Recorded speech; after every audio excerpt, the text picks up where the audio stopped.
Come on, come on, come on. I've tried my level best to get online, but my phone has been bringing me down. I will still continue negotiating and trying to talk on behalf of majority. And today's topic is about the war. What is money? The machine war, which is being funded by conspiracy people, the people who are patriotic concerning making great bargain when it comes to war machine. Now, recently, Putin won elections in Russia and he was undisputed and he was sworn in as president of Russia for another 6 years. Now, the war in Ukraine is raging on, and so far, he has completely destroyed the defense mechanism of Ukraine. And West, as we stand right now, doesn't want anything to do with the budget of war in Ukraine because they're digging deep into their pockets to fund the war and supply ammunition and required machinery systems so that they can counterattack and defend themselves. Now, this has made it very difficult for the West now because they have to create what they call Ukraine supplementary budget, whereby they are going to dictate terms and conditions of giving Ukraine war. In return, what is expected from Ukraine is nothing apart from NATO affiliation, admission, and holding one of the largest military bases in Ukraine to counterattack and surround Russia.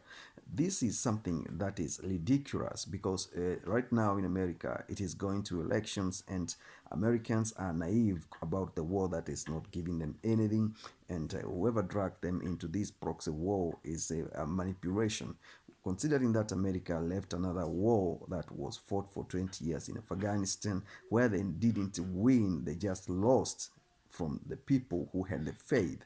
Now, question is, what about a country that has immense resources that the world needs? No matter how many sanctions you impose on it, it will still keep on finding a way of doing this business with the sanction in place. They thought that sanctioning Russia would stop the Putin's war machine.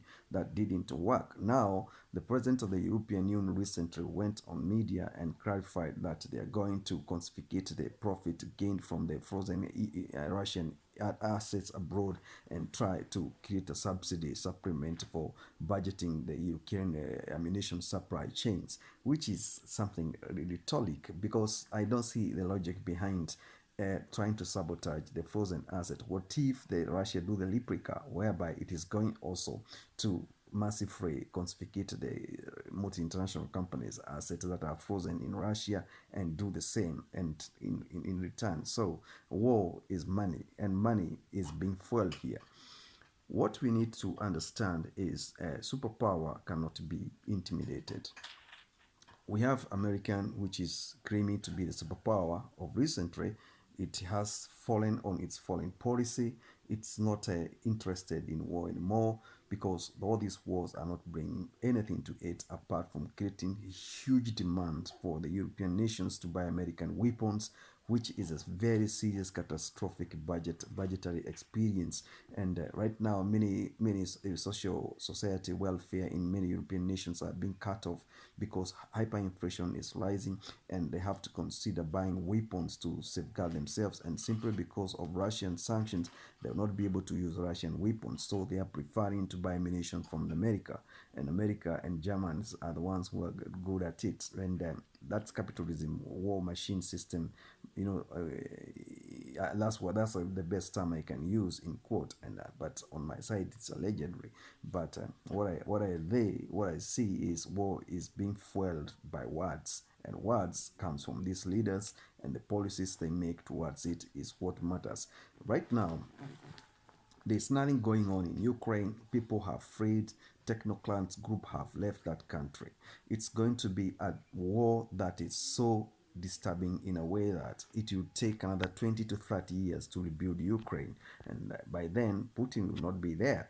So who will be there is his actions and the consequences. So it's high time people sit down and have an argument about what they expect.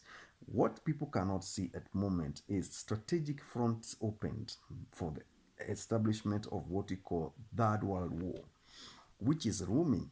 It's a rumors of war, according to the Bible, and Gog and Magog will come from the north. and the king will come down. So, what we are seeing now is something that is not strange but very relevant to us.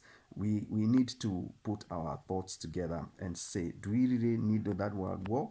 Are we aware how many people would perish because of that world war? It's kind of expecting to destroy human civilization that has been created for so many years. And that is exactly what is going to happen here. The way I see it being propelled to this magnitude. Now look at China is fighting Taiwan because of semiconductors industry that are Americans, and Americans have failed to control that because he who controls artificial intelligence controls semiconductor industry and controls the future, and that is the China. These things are happening in the midst of our eyes, and we cannot be able to say. What we need to do is to advocate for peaceful global initiative, which I know third world countries cannot participate on this. If you look at what is happening in India and China border, war, Kashmir war, Pakistan now is fighting Afghanistan, war in Yemen, war in Iraq, war in Iran and proxies, Hezbollah, and uttermost all, the most catastrophic war that Israel put foot on the ground in Gaza, and the total blockage of that human catastrophic expectancy and experience there is of great magnitude. What we need to do is to pray for peace and try to advocate for unification of the global citizenship. I am very sure we are heading somewhere, but even if it is not today or tomorrow, maybe we will have a clear understanding of good American global policy, foreign policy that is going to bring transformation, because we are heading to third world war and everybody must prepare for demise, because every country now, almost those countries that are propagating this, since they have nuclear wars,